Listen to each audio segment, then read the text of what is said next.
Bonjour à tous et bienvenue dans ce podcast du PSG Club Montréal, un podcast dans lequel on débriefe les matchs du Paris Saint-Germain, on se projette sur les prochaines échéances et on parle de l'actualité du club.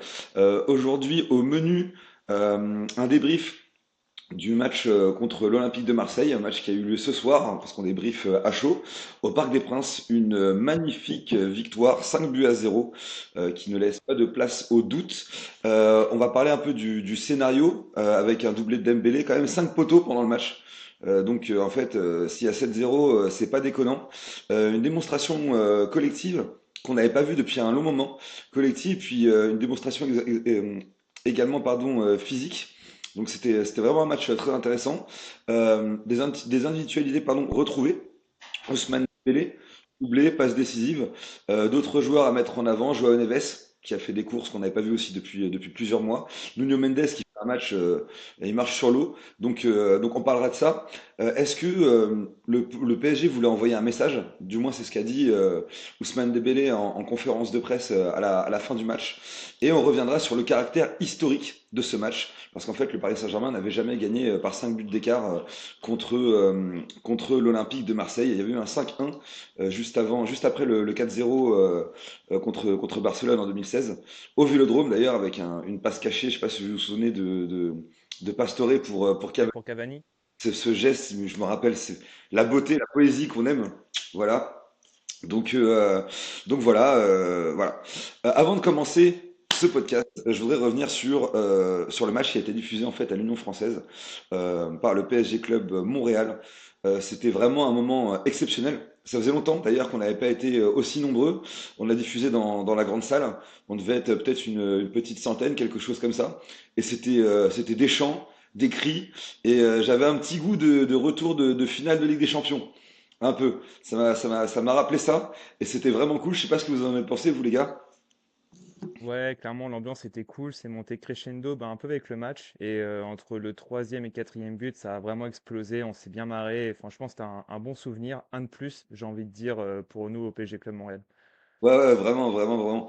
Mais je manque à tous mes devoirs, les gars. J'ai oublié de vous présenter. Donc, je vais quand même présenter mes deux acolytes. Donc, ça faisait longtemps qu'il n'était pas venu, Bruce, notre Bruce national. Comment ça va, Bruce? Ça va, ça va. Bah, écoute, un classico, comme on dit, ça se joue pas, ça se gagne. Et, bah oui, il fallait la manière. Et ça faisait longtemps, en fait, que j'avais envie que le PSG gagne avec la manière. Parce que ces dernières semaines, c'était soit des défaites, soit des victoires à l'arraché. Steve, ouais, bien En sûr. fait, j'avais envie qu'on confirme tôt dans le match. Donc, que ce soit Ousmane, que ce soit encore avec les petites difficultés de Désiré Doué, on voit que justement ça coince encore pour Désiré, mais après, on va en reparler plus tard. D'avoir vu un PSG aussi conquérant. Ça faisait longtemps qu'on n'avait pas vu un PSG aussi conquérant, que ce soit en championnat ou que ce soit en Ligue des Champions. Donc, je voulais ça, je m'attendais peut-être à ça, mais est-ce que de cette façon-là, peut-être pas. Très bien. Bah, de toute façon, là, on va se régaler, là. On a 50 minutes devant nous. Enfin, c'est toujours un kiff de débriefer des matchs quand ils se passent de cette manière-là, on va se le dire. Et mon deuxième acolyte, c'est Adrien, un habitué du podcast. Ça va, Adrien?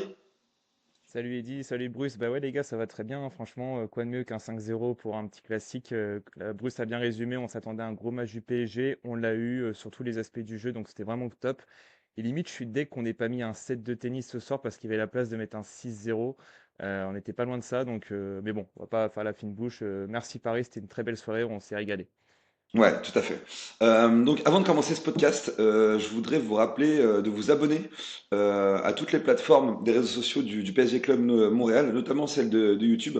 Et n'oubliez pas de liker, un petit like et un petit commentaire pour le référencement. C'est très important pour nous. Ça nous permet d'avoir une plus grande visibilité. Voilà. Il y a Cobra Kai qui commence le chat et qui me dit salut de la rive sud, les gars. Bah, salut Cobra Kai. Bienvenue dans le podcast. Alors, on se lance, les gars. On va commencer par les tops et les flops, messieurs. Je vais vous demander à chacun un top et un flop sur ce match. Pour commencer, j'irai avec Ousmane. Et en top, et Pour en quelle flop, raison? j'ai pas l'impression qu'il y a vraiment des flops ce soir. Euh, mais je dirais le fait de peut-être Désiré Doué, mais pas un flop, mais je m'attendais un peu plus. Et je sais que ça coince en ce moment pour Désiré, mais deux, trois occasions où il met les défenseurs de l'OM dans le vent et qu'il n'arrive pas à conclure, comme Barcola par exemple. Euh, Ces deux-là, c'est un peu le, le, le petit hic dans ce match-là pour moi. D'accord. Et toi, Adri? Ouais, bah, je vais pas citer Ousmane, moi je vais citer Joao Neves. Je trouve qu'il a fait une machine à laver au milieu de terrain ce soir. Il a ramassé un nombre incalculable de ballons. Le troisième but, c'est clairement lui parce qu'il fait un pressing de fou et il provoque le but contre son camp de notre cher Medina. Donc très gros match de Neves. Et pareil, ça fait longtemps qu'on ne l'avait pas vu comme ça faire un match complet. Il a eu des petits pépins physiques quand même depuis plusieurs semaines. Donc ouais, mon top c'est Joao. Et en flop, j'en ai pas tellement. Je dirais peut-être, ouais, effectivement, l'efficacité de Barcola et Doué qui a un peu pêché. Mais sinon, je vais dire qu'il n'y a pas de flop parce que j'ai vraiment trouvé les 11 et aussi les rentrants qui ont été au top. Donc franchement, je vais pas en lister en fait. Ok, bah moi, enfin, justement, je vais peut-être vous surprendre, mais moi en flop, j'aurais mis Kvaratskhelia. Malgré son but magnifique, je trouve que dans le jeu, c'est toujours, il tâtonne toujours depuis plusieurs semaines, Ouais. mois. Et en fait, malgré son but, j'ai trouvé que la copie était assez moyenne après dans le jeu. Il a ralenti le jeu, il a tenté des choses, il n'était pas forcément dans le rythme. Et donc, moi, c'est un peu le joueur, malgré son but, il m'a un peu, où j'étais un peu. Bon, malheureusement, il rentre, il fait ce geste incroyable, on va se le dire, le but est magnifique. Mais Mm. après, il y a beaucoup de passes qui sont pas dans le bon dans le bon tempo. Donc, si je peux en citer un, je vais citer lui. Et je pense que vraiment mon top, c'est Nuno Mendes, hein. Moi, Nuno Ouais. Mendes, en fait, il a fait un match comme l'année dernière, quoi. Comme les 6 derniers mois de l'année dernière, où il perfore complètement le milieu de terrain, il y va tout seul. Et quand il est dans cette forme-là, il est inarrêtable, ce joueur. Enfin, moi, il est exceptionnel. Exceptionnel, lui. Bon, autant je suis d'accord avec Nuno Mendes, autant je pense que tu es un petit peu, par rapport à la physionomie des dernières semaines, je crois que tu es un petit peu dur avec Vara, parce que on lui dit quand même qu'il y a 2, 3 semaines minimum de blessures. Il revient aujourd'hui. Est-ce qu'il devait être dans le groupe aujourd'hui? Non, Je mais pense que, je pense qu'il a, il voulait être dans le groupe. Est-ce que c'était une bonne idée? Bah, on voit son but et tout, mais je pense que c'est un petit peu dur quand même avec lui aujourd'hui. oui, oui, non, mais ça, enfin, ça, je l'entends. Évidemment, Bruce, je comprends qu'il revient de blessure, mais il faut citer un flop. Moi, le joueur que j'ai trouvé un peu en dessous dans l'équipe, c'est lui. Après, effectivement, comme tu le dis, il y a des raisons qui expliquent ça. Je suis entièrement d'accord avec toi. Du coup, on va parler un petit peu du scénario du match. Bon, bah, 2-0 à la mi-temps, les gars. Je sais pas ce que vous en avez pensé. Moi, j'ai trouvé que le succès, en fait, a été. Enfin, je pensais pas que le Paris Saint-Germain allait gagner 5-0 à la mi-temps. Il y avait 2-0, mais je voyais pas une démonstration aussi flagrante, en fait. Ouais, parce qu'effectivement, t'as pas, à part les deux buts, t'as pas de grosses occasions au final en première mi-temps qui sont hyper flagrantes, je trouve. Le premier but, c'est quand même la défense marseillaise qui se plante totalement avec trois joueurs qui se mettent sur des Doué, qui lancent Nuno Mendes seul au but et qui met Dembélé sur un plateau. Et le deuxième but, c'est Dembélé qui nous fait un but à la Ronaldinho, quoi, un exploit individuel. Et effectivement, je te rejoins à la mi-temps, j'étais serein, mais j'ai pas imaginé non plus la raclée qu'on allait mettre en seconde mi-temps parce que l'écart était pas énorme entre les deux équipes. Marseille ont eu quand même des grosses opportunités, notamment celle de Gouiri que Safonov sauve bien.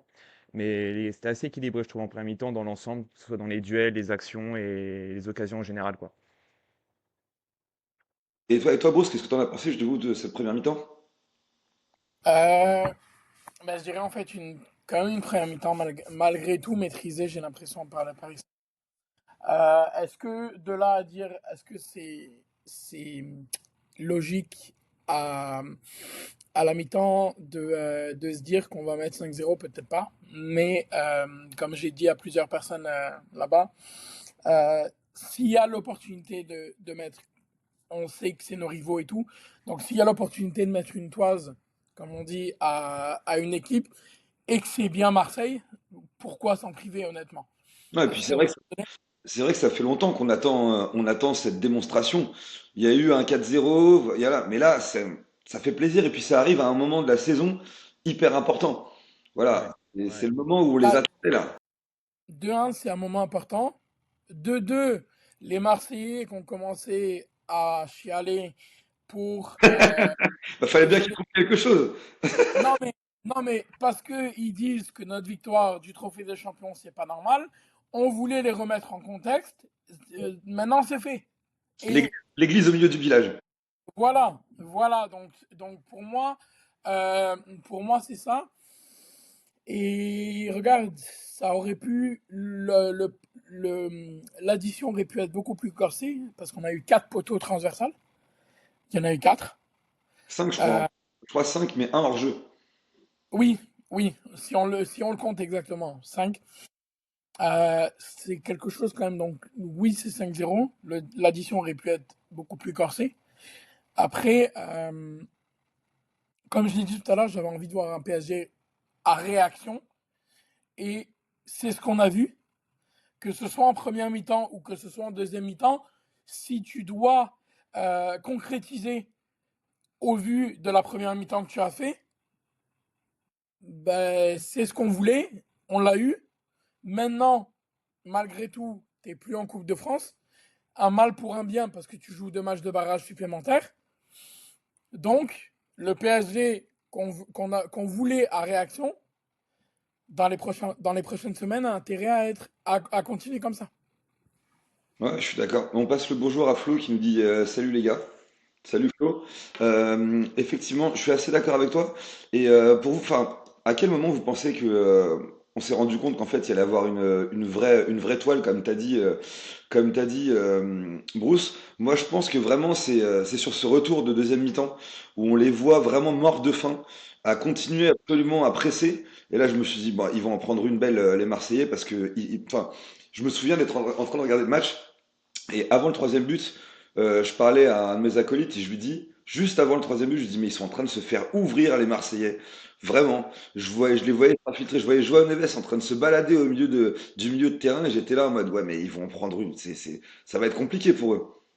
Ouais, je pense que le message d'Enrique, c'était de mettre le troisième le plus rapidement possible pour se rendre la tâche facile et laisser aucun espoir à Marseille. Et comme tu l'as dit, tu as le poteau de Doué juste avant. Tu as Doué qui manque le tac là. C'est pas encore un numéro 9. Doué, il n'est pas le tac qu'il faut sur le centre de Mendes où il est seul au but, face au but.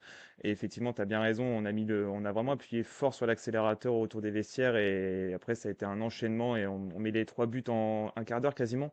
Donc, ça a vraiment été une très grosse séquence parisienne sur ce moment-là. Ouais, et puis, vas-y, je t'en prie, Bruce. Je vais peut-être vous choquer, mais moi c'est à partir du deuxième but, parce qu'en fait, à la mi-temps, on voit Dembélé rentrer au vestiaire, et tu te dis, mais il est déterminé en fait. Il rentre en Là, courant, ouais. ben, c'est ça, la réaction qu'il a eue Mmh. en courant comme ça, Après, tu tu te sais, dis, il avait peut-être la oui, diarrhée aussi, hein. Peut-être qu'il avait la diarrhée, c'est possible, hein. Une envie pressante. Mais ouais, non, mais même sur son deuxième but, hein, je vais le résumer avant qu'on enregistre, il célèbre pas en souriant, hein, il a le visage fermé, alors qu'il met un but exceptionnel, il est en mode, je vais en mettre un troisième, je vais en mettre un quatrième, tu vois. Il avait vraiment la dalle ce soir, Ousmane. Ouais, non, mais c'est clair, je suis d'accord avec toi. Et puis, bah, enfin, on espère vraiment que c'est ça, on va en parler, mais moi, j'espère vraiment qu'il va revenir à son meilleur niveau. Et effectivement, les gars, enfin, quand on regarde un petit peu la physionomie du match, il y a quatre poteaux. En vrai, les gars, si ça finit à 7-0, c'est pas déconnant, quoi. Non, clairement pas, parce que Marseille, en seconde mi-temps, à part la tête de Pachao que Safonov, et même je pense qu'elle est pas cadrée, capte très bien, Ouais. Marseille, ils ont très peu de ballons dans notre surface, et nous, on a assiégé leur camp. Il y a une occasion, On a vraiment été en début de impressionnants. match, une occasion en début de match où Safonov fait un arrêt. Ouais, sur Gouiri, ouais, tout à fait, au premier poteau, ouais. Mais c'est la seule, hein. Enfin, pendant le match, Ouais, forcé. la grosse occasion, ouais, c'est ça. Et ce que j'ai aimé, c'est que Safonov a quand même apporté un peu le peu de choses qu'il avait à faire. Il a capté les ballons à chaque fois, même sur un corner, il capte le ballon. Il a été très serein. Le peu qu'il a fait, il l'a vraiment très bien fait. Et je pense que ça va renforcer son statut de nouveau numéro un. Je pense qu'il n'est pas prêt de lâcher ce poste-là sur les semaines qui viennent. Mais c'est ça, mais enfin, ça risque d'être compliqué là enfin, plus le temps passe et plus je vois l'avenir s'assombrir pour Lucas Chevalier. Ça va être dur, quoi. Ouais, bah, l'avenir nous le dira, mais je pense que là, en tout cas, notre ami russe tient la corde et pour le coup, c'est absolument pas volé. Ah, il a la dalle, hein. Il a la dalle, hein, Ouais. vraiment. Il a le mental. Enfin, moi, j'adore ce genre de joueur, de toute façon. Donc, Donc, il y a, il y a Yo qui dit Bruce, tu fais le live depuis tes toilettes. On commence à envoyer des missiles. Les gars, on vient de commencer. Attendez 2 secondes, s'il vous plaît. Mais toi, qu'est-ce que tu en as pensé du coup, Bruce, par rapport justement à cette avalanche en fait de poteaux et d'occasions un peu manquées, quoi. Ben non, écoute, un match, comme j'ai dit tout à l'heure, un match pas mal maîtrisé par le Paris Saint-Germain et je voulais voir ça surtout contre les Marseillais, surtout contre nos rivaux et pires ennemis, comme on dit.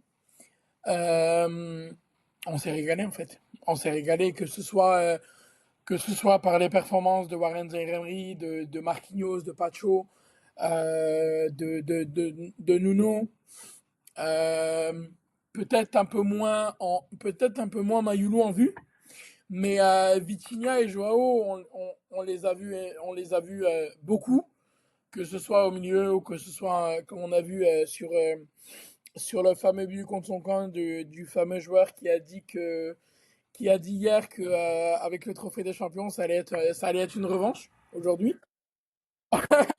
Non, mais on l'a bien vu leur revanche il y a pas Et très quelle longtemps. revanche! Un but contre et une Manita, c'est pas mal, c'est pas mal, Ah, c'est ça, pas mal. ça me gratte un petit peu là. Mais Et par contre, ça change pas le match, hein, bien évidemment que non, mais t'as parlé de Vitinha, faut quand même mentionner le tacle qu'il met à la 8e minute. On va pas se mentir, pour moi c'est rouge, clairement, et ça aurait vraiment pu changer le match radicalement de jouer à 10. Mais bon, on s'en sort plutôt bien là-dessus, mais je pense que ça aurait pas trop changé le mental de l'équipe parce qu'on avait eu des bonnes intentions dès le début, mais il faut quand même le mentionner, cette petite VAR qui n'est pas intervenue, et tant mieux pour nous, quoi. Ah, mais alors, j'aimerais juste intervenir sur ce truc-là, parce que, alors peut-être, hein, ça se discute, peut-être rouge, peut-être pas rouge, mais avant ça, il y a faute, hein. Ouais, Avant bien sûr, ouais, avant ouais, c'est ça. ça, il y a faute qui est pas sifflée. Donc, Ouais, bah c'est ce qui provoque la frustration de ah oui, Vitinha qui, voilà, s'emporte un peu. Et en tout cas, le rouge n'aurait pas été scandaleux, en tout cas, c'est ça que je veux dire. ouais, oui, non, bien sûr. Mais bon, si tu arbitres correctement, tu reviens à la faute avant, tu vois. Ouais, après, c'est ça. dans les dernières semaines, t'as quand même eu la grosse faute en Coupe de France contre Rennes, je pense, de Ethan Nwaneri, quelque chose comme ça, qui blesse le joueur de Rennes et au final qui a pas de rouge. Ouais, Donc mais t'avais pas moi, de c'est VAR. encore pire que ça. C'est encore pire que ça. Ouais, Ouais. ouais. Ouais, c'est vrai, il n'y avait pas de VAR, hein. C'est vrai que la Donc cheville, l'image, là, la cheville fait un angle droit, c'est dur, dur, hein. Mais en tout cas, voilà, tant mieux pour nous. Et Vitinha, après, je trouve d'ailleurs, a fait quand même un peu discret par rapport à d'habitude, mais c'est le patron du milieu. Il a apporté beaucoup de sénérité comme d'hab, et belle mention pour lui également sur ce match-là. Ouais, ouais, bien sûr. Mais il y a Bamba qui revient à la charge avec son petit poulain Barcola. Euh, Ouais, T'inquiète on pas, peut on en parler de Barcola d'ailleurs. va en parler. Ouais, ouais, Moi, on va en franchement, parler. les gars, très bon match de Barcola. Il fait pas de but, il met pas de passe D, mais je trouve qu'il a vraiment eu beaucoup d'impact dans la profondeur et il a cassé Timothée Weah ce soir, qui est peut-être le meilleur Marseillais de la saison défensivement parlant. Le Et traître. Barcola a vraiment répondu présent et il mérite son but, Barcola. Franchement, quand l'action, il dribble le gardien, il fait tout comme il faut. Malheureusement, il est trop court pour cadrer, mais franchement, Bradley, il est vraiment sur la bonne voie, je trouve, depuis plusieurs semaines. Quand ça va commencer à être au fond des filets, ça va être un atout pour nous majeur, je pense, sur les 4 mois qui viennent là. Et peut-être que justement, tu sais, on a vu que bon bah il jouait un petit peu moins parce qu'il y avait le retour des titulaires. Peut-être que ça lui fait du bien aussi de souffler un petit peu et qu'il en fait il en avait plein les chaussettes notre Bradley. Donc c'est peut-être que ça vient de là. On verra par la suite. Mais je pense que de toute façon, comme tu l'as dit tout à l'heure, Bruce, le fait que qu'on ait été éliminé en Coupe de France, c'est un mal pour un bien. Moi j'étais plutôt content, hein, je vous le dis honnêtement, parce que cette coupe finalement, à part si Marseille la gagne, mais cette coupe finalement. Bon, au vu des échéances à venir, je préfère qu'on fasse l'impasse sur cette coupe, qu'on ait du temps. Malheureusement, on n'a pas réussi à éviter les barrages de Ligue des Champions. Ça aurait été bien d'avoir un mois tranquillement pour bien se préparer, faire du foncier, etc. Bon, c'est pas grave. Là, on a 2 semaines avec un match par semaine, ça va nous faire du bien, donc c'est plutôt cool. après les matchs de Monaco, c'est pas ouf en ce moment, hein. Je suis désolé. C'est pas qu'en ce moment, je te rassure, Broussin. Ah, C'est de pas quoi? qu'en ce C'est moment. depuis le mois d'août, hein. Ouais, c'est Oui, depuis, c'est oui, depuis. non, si t'as envie de faire un back-to-back, comme on dit, on doit passer par toutes les trucs. Il n'y a pas de problème. Comme j'ai dit, c'est une année Coupe du Monde. En plus de ça, tu as joué tous les trophées l'an dernier. Tu en as gagné énormément. Moi, ça me dérange pas. Honnêtement, ça me dérange vraiment pas l'élimination malgré tout en Coupe de France. Au contraire, c'est une année Coupe du Monde. T'as énormément d'internationaux. T'as pratiquement que des internationaux en fait, vu qu'Mbaye et Mayoulou le sont aussi. Donc voilà quoi. À un moment Ouais, non, donné, mais c'est bien, ça va faire reposer un peu tout le monde. Et même en vrai, le fait que ce soit un autre club que le PSG qui gagne la Coupe de France, je trouve que ça valorise aussi quelque part un peu le championnat. Ça montre que le PSG ramasse pas tout à 100% chaque saison. Et là, on a quand même de belles équipes qui sont encore qualifiées sur le plateau. Donc, il y a moyen d'avoir une finale qui, même nous, en tant que supporters du PSG, on peut se régaler à la regarder, quoi. Ouais, c'est clair, c'est clair, c'est clair. Bon, messieurs, bah, on va passer au thème suivant. En fait, bah, c'est vrai que ça a été une démonstration collective comme on n'en a pas vu depuis le début de saison. Je pense que c'est le match le plus abouti du Paris Saint-Germain depuis le début de saison. Déjà en première mi-temps, avec Adri, on s'est parlé à la fin de la première mi-temps et puis on s'est dit que c'était la plus belle première mi-temps qu'on avait vue du Paris Saint-Germain depuis le début de saison, au vu du contexte et au vu de la physionomie de cette première mi-temps. On a vu un pressing constant et qui a été efficace, ce qui n'a pas été le cas sur tous les matchs depuis le début de saison. Un OM qui a été asphyxié, des récupérations de balles hautes, aucune sortie de balle possible pour les Marseillais. On les a vus vraiment acculés sur leur moitié de terrain. Une intensité physique, je suis vraiment content de voir ça, assez exceptionnel. Beaucoup de duels gagnés, des courses répétées. On a parlé de Joao Neves, beaucoup d'impact dans chaque zone. Et puis au niveau de l'organisation, on a été un bloc quand même assez compact avec des transitions rapides et très peu de failles visibles. On a retrouvé, je trouve, le Paris Saint-Germain des 6 derniers mois de l'année 2025. Ouais, je suis complètement d'accord avec toi. Le pressing est monté crescendo au fil du match. En seconde mi-temps, ça a vraiment été impressionnant. Et le fait qu'au final, que Pacho et Marquinhos n'aient pas eu beaucoup de choses à faire, et Safonov également, on en a parlé juste avant, ça prouve que le PSG a fait un très très grand match au milieu de terrain, parce qu'ils ont beaucoup soulagé leurs défenseurs. Et je trouve que les attaquants, ils ont été assez cliniques ce soir dans l'ensemble. On leur a beaucoup reproché ça sur les derniers matchs. On n'avait marqué que 2 buts contre Strasbourg, et sinon on marquait souvent un but par match ces derniers temps. Et là, on en met 5 d'un coup. Donc je pense que ça fait vraiment du bien à tout le monde et les attaquants ont vraiment répondu présent ce soir. Et comme tu l'as dit, ça aurait pu être bien plus, mais 5-0, c'est déjà très très bien. Ouais, ouais, c'est ça, c'est ça. Mais même, enfin, je veux dire, on a vu en fait certains matchs. Il y avait eu un 6-2, je crois, en début de saison contre Toulouse. On a vu la raclée aussi contre les Leverkusen. Mais dans le contenu du match, je sais pas ce que tu en penses, Bruce. Moi, j'avais pas vu un Paris Saint-Germain aussi solide et aussi intéressant depuis le début de saison. totalement, totalement. Écoute, c'est mois de février, comme on dit, il y a des mois avec, il y a des mois sans. Et en fait, cette saison, je pense que par exemple, ce week-end, il y a eu clairement un message de Luis Enrique par rapport au Classico, parce que justement Lens avait repris l'avance au classement. Donc j'ai l'impression que Luis Enrique ne voulait absolument pas finir ce week-end de Classico à la deuxième place. Et je pense qu'il a fait comprendre d'une certaine façon à ses joueurs. Parce que quand tu vois par rapport à certains matchs l'efficacité, que ce soit offensive, l'efficacité défensive et l'efficacité au milieu de terrain, qu'on bloque tous les ballons par rapport à certains joueurs qui, normalement, en Ligue 1 et tout, font des bons matchs et tout de l'autre côté. Et que là, en fait, ils ont encore été une fois zéro, tout simplement. Et qu'ils ont été, comme tu l'as dit, asphyxiés complètement. Euh, ben, en fait, j'ai envie de te dire que ça fait du bien. Parce que, oui, effectivement, l'état d'esprit, justement, était effectivement, comme il a dit Oren, était le bon. Mais, euh, mais ça reste que, en termes de. Même si, tu vois, on perdait des ballons, et ben les attaquants allaient quand même les retrouver dès les secondes suivantes, en fait. Donc, ils prenaient pas de temps à aller récupérer la balle. Les courses offensives, que ce soit Dembélé, que ce soit Doué et compagnie, même si il y a eu du moins bon en offensive de la part de Doué et Barcola, comme on a dit, mais par contre Barcola, j'ai vraiment, vraiment, vraiment aimé malgré tout ses courses pour aller récupérer la balle ou des fois les sortes d'ailes de pigeon pour s'emmener la balle en avant. Certes, Le geste d'après était pas top, mais ces gestes-là, malgré tout, il y a du talent chez Barcola ou d'autres joueurs. Donc en fait, il y a un message qui a été passé et le message a été reçu 5 sur 5. Et c'est drôle parce que c'est 5-0, mais on dit en général que le message a été reçu 5 sur 5. Ben là, il a été reçu 5 sur 5. Et en fait, c'était ce qu'on voulait voir de la part du Paris Saint-Germain parce qu'on savait très bien que le Paris Saint-Germain était sait être conquérant comme on l'a vu en finale de Ligue des Champions, qui s'est terminé par un score de 5-0. Et là, on voulait contre nos ennemis et on l'a eu. Donc là, comme j'ai dit tout à l'heure, oui, il y a des échéances à venir, mais là, d'avoir perdu le match aller par un score de 1-0 avec un but contre son camp et que de se faire charrier et tout, et ben là, on a répondu présent et on a répondu plus que présent, à mon avis.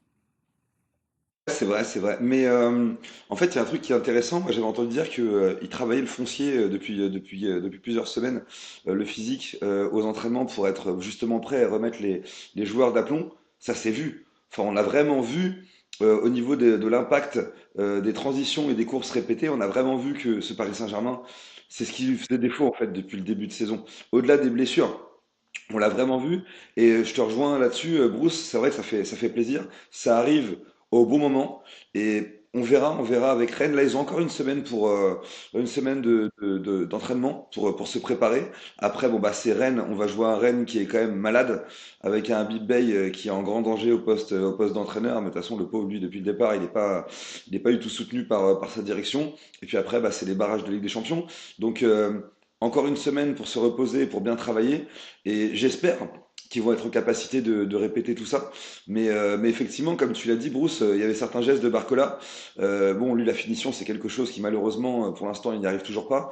Mais il y avait certains gestes de Barcola où on a senti qu'il avait retrouvé de la confiance. Même Désiré Doué, qui a rendu une de ses meilleures prestations depuis plusieurs semaines, où je le trouvais imbuvable, notamment contre Newcastle ou autre, où il faisait beaucoup trop de gris-gris, où il n'était pas du tout dans le sens du jeu. Et à se Ouais, il a regarder, été simple ce soir. ouais, voilà, il a joué simple, ça n'a pas été exceptionnel, mais il y a du progrès. Donc, Ouais.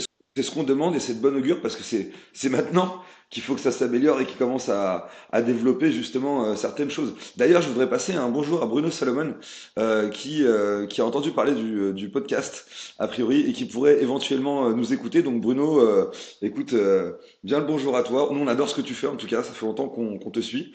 Et puis, bah, si un de ces quatre, t'as envie de passer à Montréal, nous faire un petit coucou, ce sera avec plaisir, ou même intervenir dans le podcast, ce serait un grand kiff, un immense honneur de t'avoir avec nous. On va faire un petit point sur le chat parce qu'on a plusieurs personnes qui sont intervenues. On nous dit oui, il faut souligner l'état d'esprit était le bon, beaucoup plus de mouvement. Effectivement, ça rejoint ce qu'on disait par rapport au physique. Même si tu as envie, quand ton physique ne suit pas, malheureusement, tu peux pas le faire. Il y a Bemba qui dit il faut parler des transitions. Il y avait des séquences qui m'ont rappelé le match contre Arsenal en demi-finale. C'est vrai, le match aller, je suis d'accord avec toi. C'est vrai qu'il y avait un petit Roland de demi-finale de Ligue des Champions. Bah d'ailleurs, enfin bon, c'est le moment où on a joué notre meilleur football contre Arsenal. Je pense que c'était le plus gros adversaire qu'on a rencontré avec Liverpool. Donc et Bamba également qui dit non, Désiré Doué a joué son meilleur match depuis son retour de blessure. Effectivement, bah c'est ça. C'est ce qu'on disait que il y a du mieux. Il y a du mieux, il a joué simple, il a simplifié son jeu, même si des fois j'ai envie de lui arracher la tête quand il fait ses triples contrôles, ces petits trucs là, ces semelles là, et que t'as envie de lui dire gros, Ouais, ouais. joue en une touche de balle. C'est grillé à la Mais Neymar, en fait. C'est grillé Oui, à la ouais, Neymar. c'est ça. Mais Mais là, ce qui m'a plu, c'est que il touche le poteau et aussi il provoque une grosse parade du gardien avant le deuxième but. À chaque fois, c'est un peu un contrôle. Il tire direct, il se pose beaucoup moins de questions et Désiré, il est beaucoup mieux quand il joue simple. Il a une très belle qualité de frappe, Désiré, donc faut qu'il continue comme ça. Et je suis d'accord avec toi, Eddy, il a été vraiment très mauvais sur les dernières sorties là au mois de janvier. Donc là, voilà, je pense que pour lui, ça va lui faire du bien un match comme ça. Et après, il sera décisif sur la suite de la saison. Je suis vraiment pas inquiet pour lui. Ouais, bah j'espère parce que c'est marrant.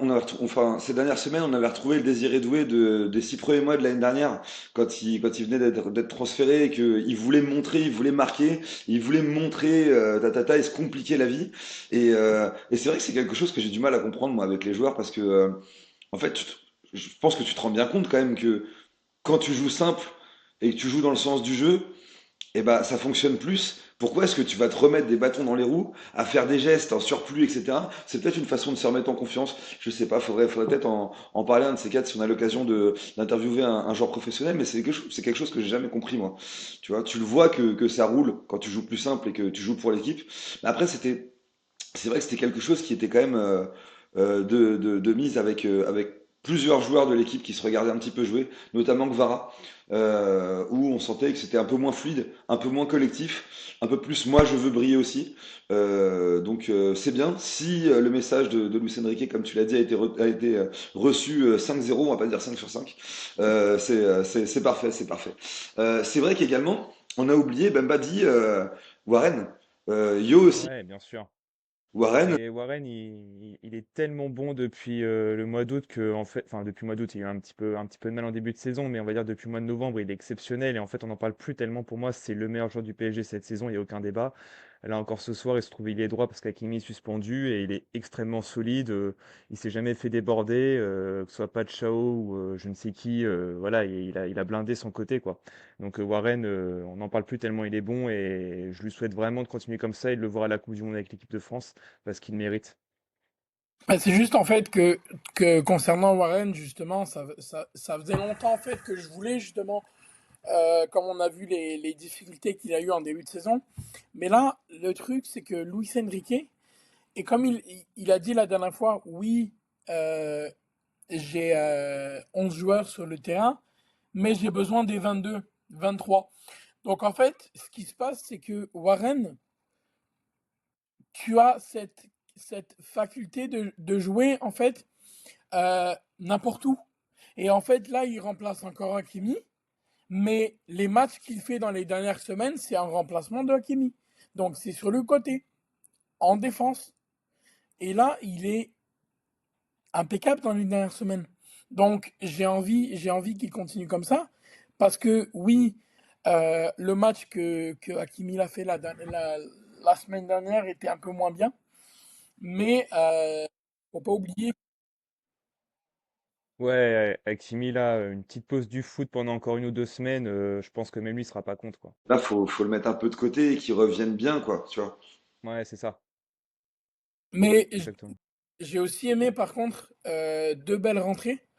Kanguinli, comme il dit Johan. Bien sûr. Et j'ai aimé l'entrée quand même. J'aime bien ce petit talent de Dro Fernandez. J'ai bien aimé quand même. Alors, on va souligner quand même cette petite rentrée parce que on voit tout de suite qu'il a du Il ballon, respire. tout de suite, hein, Ouais, dans les tu prises vois. de balle. Ouais. Ouh là là Ouais. là là, mais il se fait bouger par Balerdi une ou deux fois parce qu'il n'arrive pas à le rattraper. Déjà, l'autre chèvre, tu vois, il est déjà aux fraises contre un gamin de 18 ans. Et tout de suite, tu vois, bon, il est encore un peu frêle. On voit qu'il a encore un gabarit à travailler, etc. Mais techniquement, c'est intéressant. C'était prometteur. Ouais, le peu qu'on a vu, on voit que le mec, il a pas de problème avec ses pieds, quoi. Donc ça, c'est très rassurant, mais on n'avait pas trop de doute là-dessus. Et effectivement, les petites touches de balle, il est très à l'aise avec le ballon. Et je pense que voilà, c'est un profil qui peut apporter quelque chose de différent au milieu par rapport au milieu de terrain qu'on a, beaucoup plus technique, porté vers l'avant. Donc voilà, je pense que lui là, il démarre son aventure avec le PSG face à Marseille. Il s'est fait un bon kiff avec le parc et tout. Je pense qu'il sait où il a mis les pieds et je pense que ça va être très cool de le voir là sur les prochaines semaines, le petit Draw. Ouais, puis c'était un vrai kiff de voir un petit gamin de 18 ans rentrer et tout, c'est tout petit comme ça, tout maigre, il arrive et tout, il prend le ballon et là tu fais waouh! Ouais, ouais, c'est ça. Ah, Mais il a mais, pas eu peur. Il a pas eu peur. Non, non, non, mais, non, il se montrait, tu sais, il faisait des appels de balles, il se cachait pas du tout, quoi. Il voulait C'est toucher. ça, il avait envie de mettre le pied sur le ballon et de dire je fais partie du groupe et je suis là pour la seconde moitié de saison, quoi. Donc c'est cool. Hâte de le revoir. Bruce, qu'est-ce que tu c'est voulais sûr. dire? Bah, en fait, pour finir justement sur Doué et Barcola, le truc où justement je suis un peu moins inquiet que d'autres, que sur d'autres par exemple, c'est que, rappelez-vous, je vais juste citer un nom, Rappelez-vous Dembélé, comment avant on avait envie de lui mettre des patates parce que ça rentrait pas et que Je dirais peut-être pas ça, mais l'efficacité offensive, elle n'y était pas et pourtant, quelques mois après, il termine Ballon d'Or, quoi. Donc en fait, c'est là où justement Barcola et Doué. Oui, Doué a connu 6 mois chauds, on va dire, parce que c'était pas waouh. Mais au final, il te met par exemple un doublé en finale de Ligue des Champions. Il te sort des matchs de dingue, en fait. Euh, donc c'est ça, Doué et Barcola. euh, est-ce que justement, quand il y a l'équipe est-ce que les deux sont titulaires? Je sais pas. C'est une bonne question à se poser en fait. Doué, Doué, Mais Doué est mais titulaire. de quoi? Doué est titulaire dans le 11.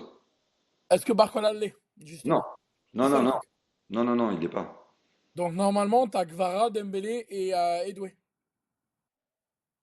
après ça, je pense que ça peut évoluer au fil de la saison. Et Enrique, même lui-même, je pense qu'il sait pas forcément demain t'as un huitième de LDC qui met entre les trois avec Gravasquelia. Je pense que faut pas trop se prendre la question comme ça aujourd'hui. Je pense qu'il faut voir au fil des matchs et on est sûr qu'Enrique mettra, selon lui, les trois mecs qui sont les meilleurs dans tous les cas. Mais je pense que la vérité d'aujourd'hui, peut-être que Barcola a une petite longueur d'avance sur Gravasquelia actuellement, ne sera pas forcément celle de dans un mois, quoi.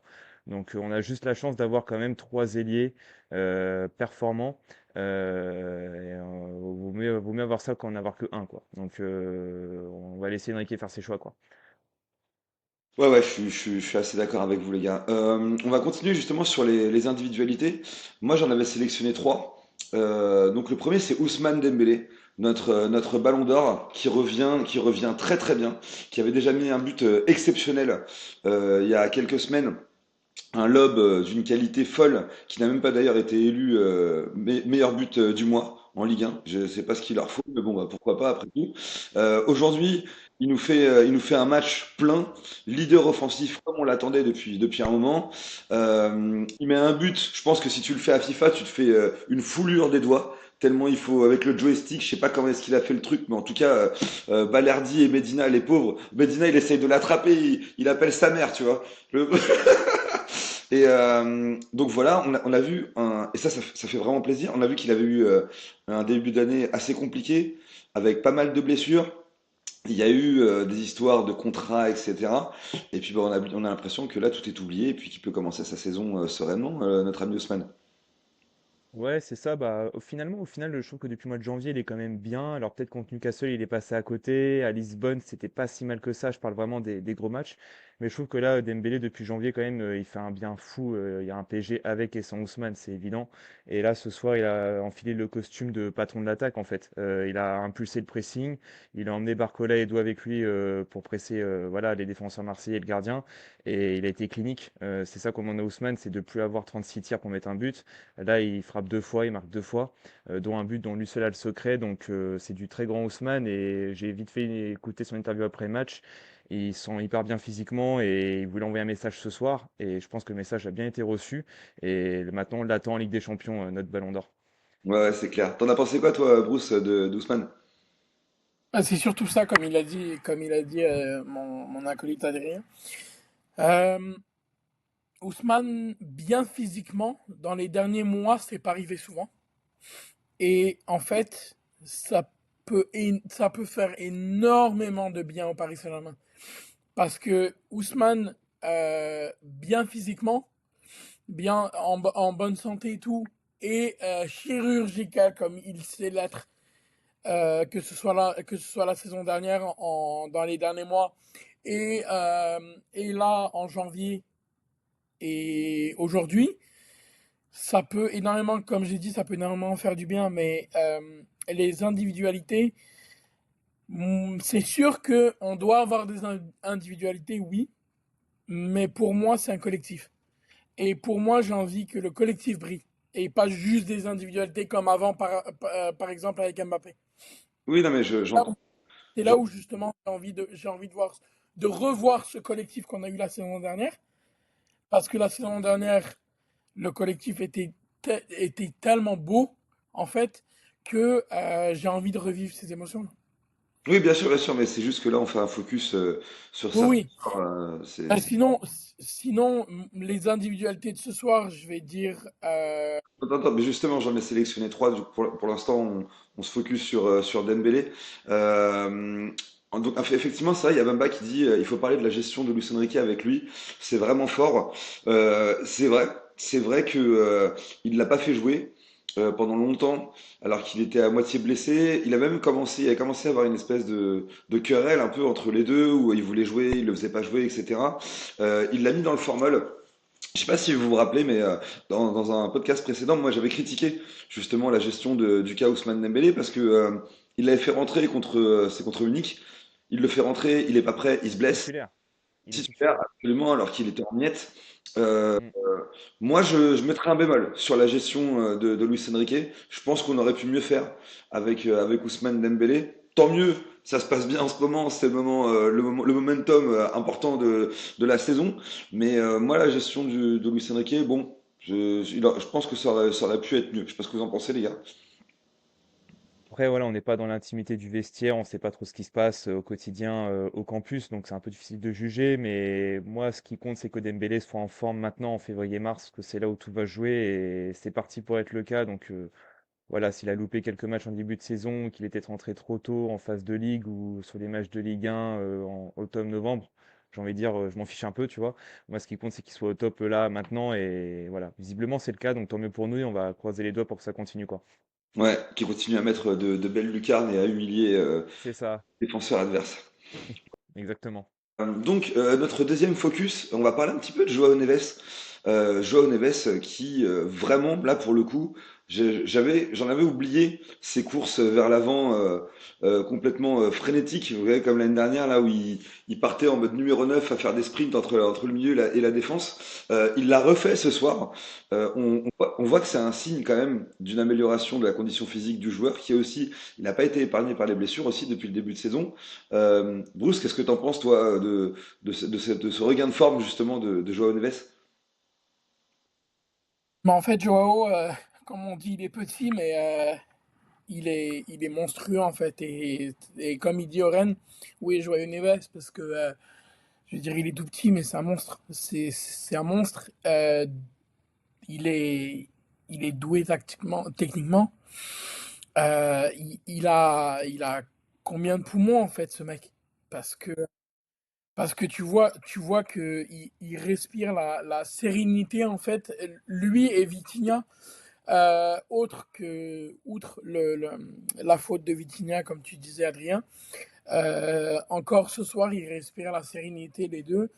Et c'est impossible de enlève un à l'autre. C'est impossible, en fait, parce que tu vois qu'ils se combinent très, très, très bien. Et justement, j'avais peut-être un peu peur parce que il y a eu la blessure de Fabien Ruiz. Et les trois, on sait que ça marche très bien. Alors, Vitinha, en général, Vitinha excuse-moi, et Joao, ça marche très bien, mais il y a des fois où on voit qu'il manque Fabian. Donc là, j'avais juste cette petite appréhension par rapport à ça, mais au final, ça vient encore confirmer que les deux ensemble, c'est quelque chose d'extraordinaire et que le mec, on, on parlait de, on parlait de Marco Verratti par rapport au fait que il allait jamais vers l'avant et que lui, c'était toujours les passes pour le joueur. Mais excusez-moi tout le monde, mais Neves et Vitinha, c'est autre chose. C'est autre chose. On les voit vers l'avant et qu'on kiffe ça encore longtemps parce que les deux, quel âge ils ont, Adrien et Eddy? Les deux, ils sont jeunes. 26 et 20, ou Et ben 25. voilà. Ouais. Et c'est un truc de ouf. Ouais. C'est un truc de ouf. Non, mais c'est clair que Neves, quand il est arrivé au PSG l'année dernière pour 60 millions, moi personnellement, je le connaissais de nom, mais je l'avais jamais tellement vu jouer, je vais pas vous mentir. Et je pense qu'on est beaucoup dans mon cas. Mais là, c'est vrai que ce soir, tu as raison, Eddy, il fait un match complet et on a retrouvé le João Neves qui se projette vers l'avant. Moi, c'était mon top. Et le troisième but du PSG, c'est João Neves complet, quoi. Pressing intense. Dans la surface, il fait pas trop de la merde avec le ballon. Soit il frappe, soit il fait une passe clé. Là, il met une belle passe décisive à Medina qui coupe au premier poteau, magnifique. Donc, euh, donc voilà, Neves, c'est top de l'avoir comme ça. Et je suis d'accord avec Bruce que son duo avec Vitinha, les Portugais ont vraiment de la chance. Parce que là, on tient quand même un duo, un sacré tandem qui peut faire beaucoup de mal cet été aux États-Unis. Tant mieux pour nous parce qu'ils sont aussi chez nous, quoi. C'est Oren qui dit il a trois poumons, c'est un pitbull. Ouais, ouais, effectivement, c'est un pitbull. Et comme tu as dit, les Portugais ont de la chance. D'ailleurs, on le voit hein, que le jeu du Portugal, quand ils sont titulaires tous les deux, c'est une machine à laver. Le mec, il prend un ballon sale et il te le redonne tout propre, tu vois. Ouais, exact. Il est vraiment impressionnant dans son impact, dans son intelligence. Moi, je le trouve vraiment extrêmement intelligent, en fait, ce joueur, dans son placement, dans ses capacités à répéter aussi les sprints à haute intensité, mais pas dans n'importe quel moment dans le match.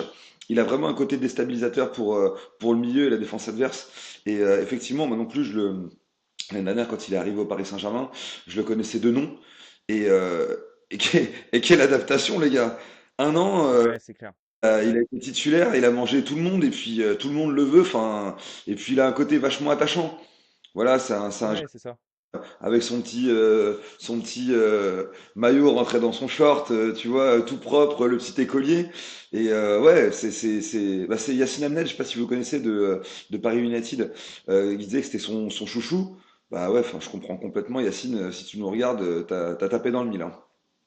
Ouais. Et lui, il est pas dans les discussions, mais Pacho a été prolongé récemment. Ils sont arrivés en même temps, c'est pour ça que je dis ça. Donc je pense qu'il va vite falloir aussi se pencher sur son cas et le blinder, parce que lui, c'est vraiment l'avenir du club, quoi. Alors, par contre, en fait, Pacho a été prolongé parce qu'il avait un salaire vraiment petit dans l'échelon. Ouais, Mais par contre, Joao ouais. Neves, c'était le joueur de moins de 20 ans qui avait le plus gros salaire au monde quand il est arrivé au Paris Saint-Germain. Donc, pour l'instant, vous inquiétez pas, il est confortable, C'est Joao Neves. ça. Mais faut qu'il s'inscrive dans la durée. Et lui, visiblement, il a aussi attaché au club. Moi, je le vois bien rester un paquet d'années avec nous et construire aussi, je pense, avec Warren, parce qu'ils ont quasiment le même âge, le visage du PSG sur vraiment plusieurs années, parce qu'on a vraiment de la chance d'avoir un paquet de jeunes.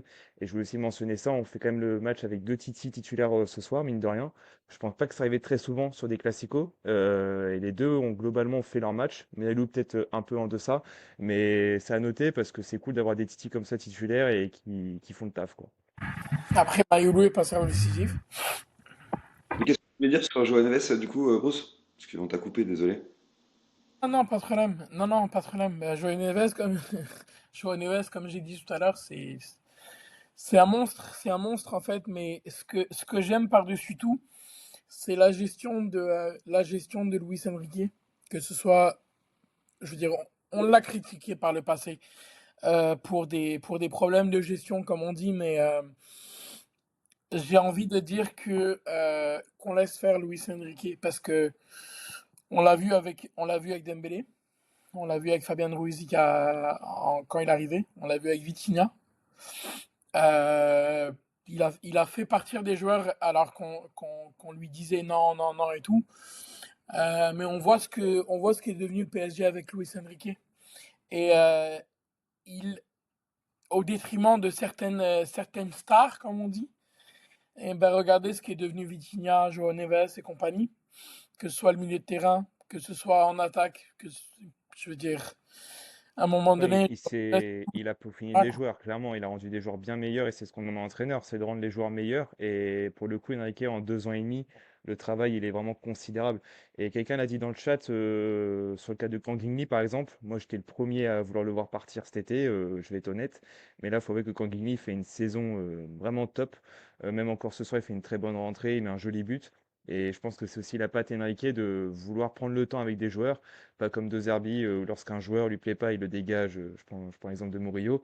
Enrique prend le temps, il sait ce qu'il veut. Et le club lui rend ça aussi en lui laissant le temps pour faire. Et donc ça, c'est vraiment top. Et on a de la chance d'avoir des joueurs comme ça qui, au fil des années, deviennent des top joueurs, en fait, des top players à leur poste, quoi. Mais quand Mimi, les gars, si il rentre pas la semaine dernière contre Strasbourg, on gagne pas le match, hein. Je vous le dis tout de suite, hein. 100%. Enfin, Et pas ouais, complètement, complètement. Ouais, ouais. Donc, enfin, c'est marrant ce joueur parce que on se rendait pas compte vraiment de son importance. Et là, c'est depuis qu'il est rentré, depuis qu'il est revenu là, on voit il fait un bien fou en fait dans ses rentrées. Il est vraiment important quand il faut garder le ballon. Il donne un vrai peps, même si c'est vrai que je le C'est trouve assez ça. visible dans sa façon de dribbler. Il fait un peu tout le temps la même chose. Il revient sur son pied gauche et puis il rentre. Mais il fait du bien dans la rotation, c'est vrai. Et c'est maintenant qu'en fait qu'on comprend pourquoi est-ce que Luis Enrique voulait pas le laisser partir, parce C'est que ça. dans la Mais il joue de plus en plus vers l'avant. Moi, je reprochais beaucoup de faire soit des passes, enfin, il faisait que des passes à l'arrière. Et là, j'ai l'impression qu'il a reçu le message de voilà, de faire prendre des risques. Et par exemple, la passe qu'il fait pour Warren à Strasbourg, c'est exactement ça. Techniquement, il peut le faire. Donc, il est sur la bonne voie, Kanguinli. Et je pense qu'il peut être aussi un très bel atout pour nous là sur les matchs cruciaux qui vont prochainement arriver. Ah, c'est surtout que tu as besoin de tout ton effectif et que c'est sûr que tous tes joueurs ne sont pas au même niveau, mais tu as besoin de tout le monde. Comme il a dit Enrique, tu as besoin de tout le monde. Et là, le truc, c'est que, en fait, on doit se rendre compte que ils ont bossé, que ce soit Dembélé, que ce soit Warren, que ce soit Fabien Ruiz, que ce soit Kanguini. Ils ont bossé énormément avec Enrique pour justement euh, s'améliorer. Et en fait, c'est là où justement tu vois la patte de Luis Enrique dans tout ça. Ouais, non, c'est clair, c'est clair, c'est clair. Je suis assez d'accord avec toi. De toute façon, c'est exactement comme tu disais, Adri aussi. C'est ce qu'on demande à un entraîneur de faire progresser ses joueurs et pas de leur jeter des panneaux dans le vestiaire sur la tête comme l'autre débile de Zogby. Notre dernier focus, messieurs, c'est, je pense, le meilleur latéral gauche de l'histoire du Paris Saint-Germain. Même si Maxwell, je le porte vraiment dans mon cœur pour la classe qu'il avait Pareil. et le toucher de balle. Mais là, on est sur un autre niveau, je pense. Nuno Mendes, je sais pas, en fait, j'ai même pas d'adjectif pour qualifier son match d'aujourd'hui. C'est C'était quelque extraordinaire. chose. C'était extraordinaire. Extraordinaire. Ouais, c'est clair. Il est sur le côté, il a mangé Timothy Weah à la sauce avec du parmesan, tranquillement, un pépère comme il l'avait fait l'année dernière avec Mohamed Salah et tous les autres qui ont voulu se prendre pour des stars, et aussi Yamin Yamal cette année. Euh, Comme je vous l'ai dit, moi je le trouvais extraordinaire. Je sais pas ce que vous en avez pensé vous, mais pareil, il y a eu des phases de jeu que j'avais pratiquement pas vues depuis le début de saison.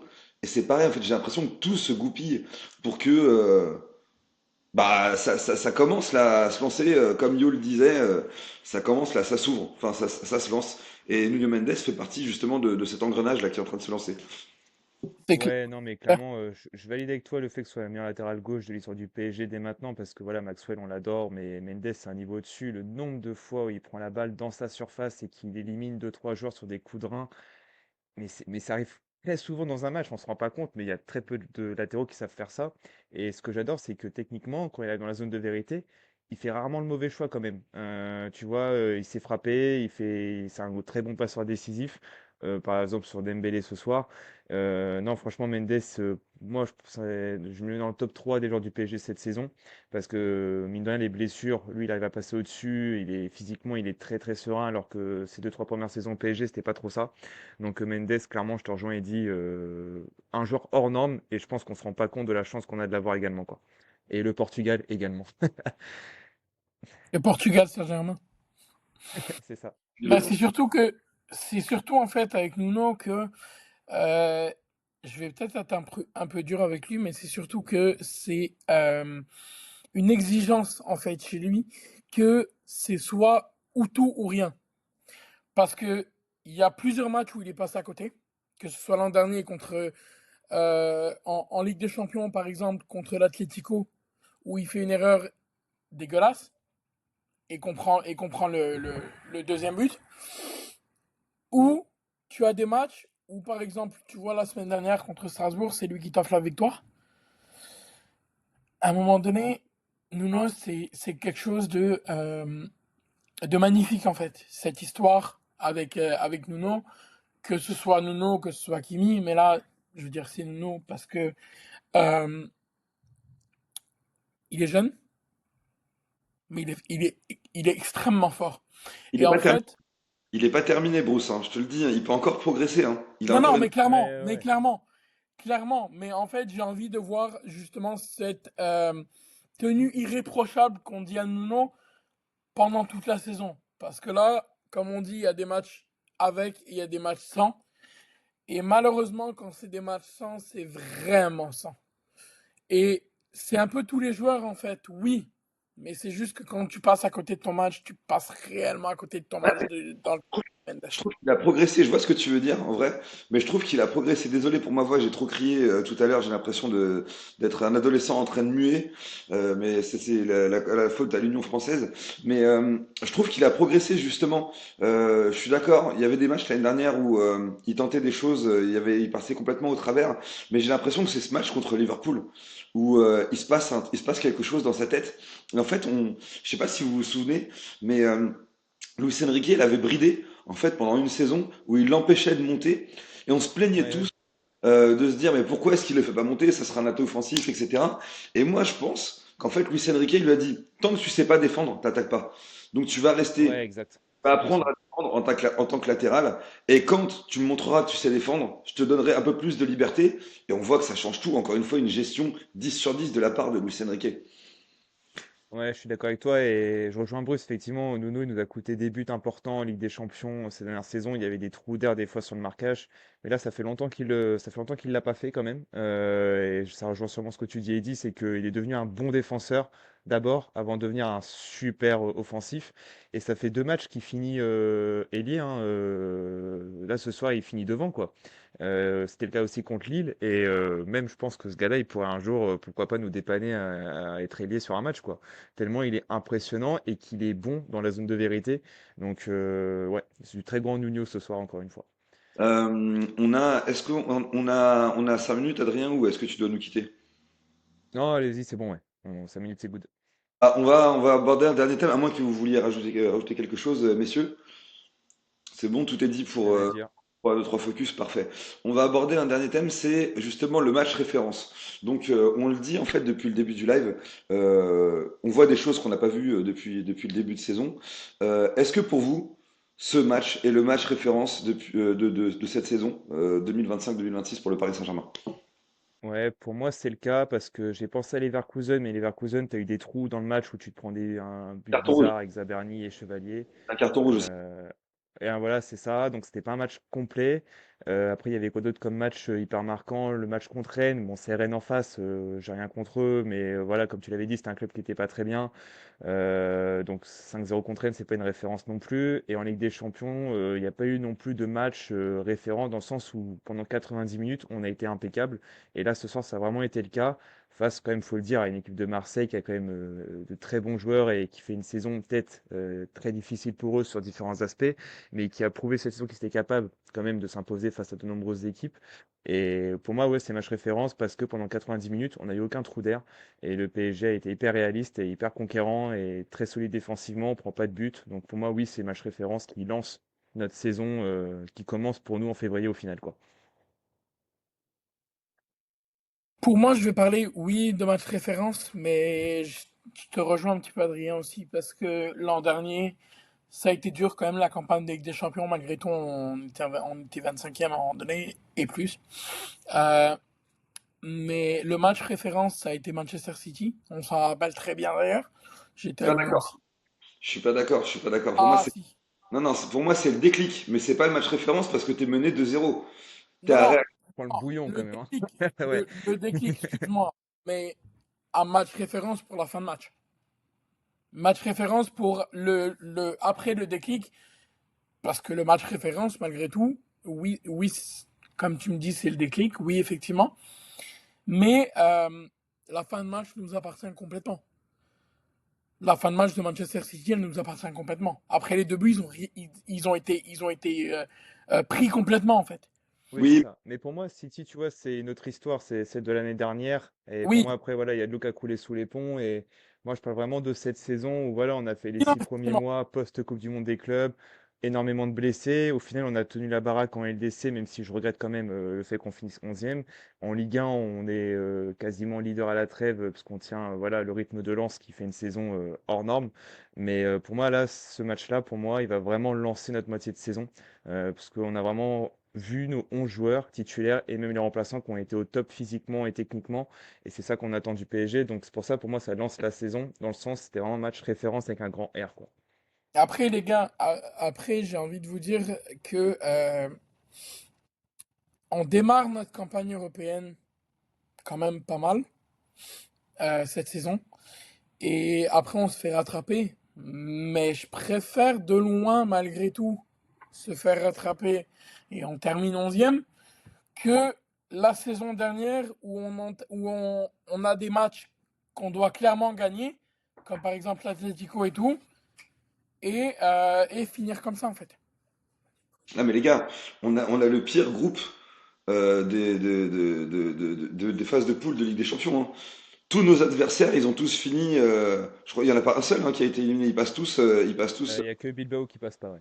Ah, Bilbao passe pas, effectivement, d'accord. Mais Ouais. tu vois, Et le reste, t'as raison, et le donc Sporting, 4 qui sont dans le top 8, quoi. ah ouais, Ouais. le Castel Sporting Bayern, enfin c'est costaud, hein, ils l'ont montré pendant tout. Donc on fait une meilleure campagne, une meilleure phase de poule avec des conditions physiques, comme on le sait, qui ont été très difficiles, et avec des adversaires qui ont été très costauds.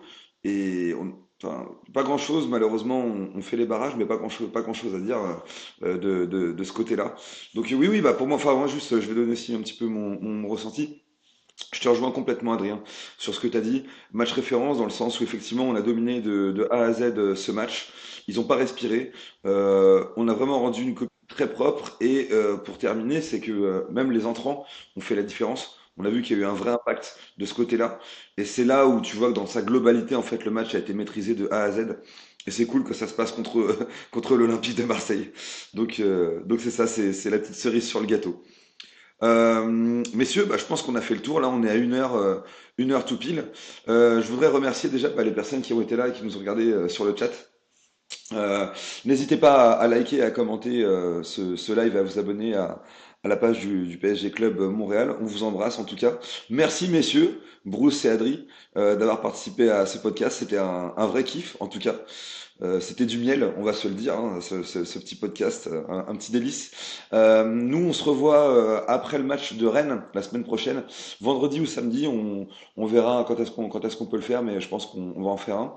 Et ça nous permettra également de parler du match de Monaco qui arrive à grands pas et qui va être un match très très important pour le Paris Saint-Germain et la suite de la saison.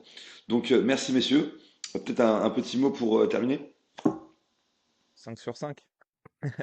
Sur 5, 5 sur 5, et c'est surtout qu'on voudrait aller la semaine prochaine avec le match contre Rennes sans blessure, parce qu'on voudrait avoir tout l'effectif présent contre Monaco, parce que là, c'est les barrages de Ligue des Champions, mais tu as les prochaines échéances à venir.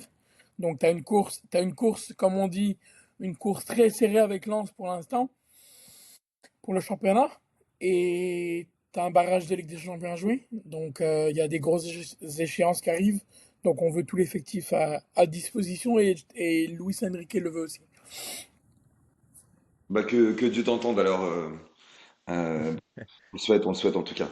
Bon, bah écoutez, bah, c'est le temps de se dire au revoir. On se voit la semaine prochaine. Passez une excellente semaine, messieurs. Couvrez-vous parce qu'il continue de faire hyper froid. Et puis, bah, je vous embrasse. Et puis, bah, à très vite. Ok? Ici, c'est Paris, les gars. Ciao. Bye Bye, Ciao bye. ciao. Paris. Ciao.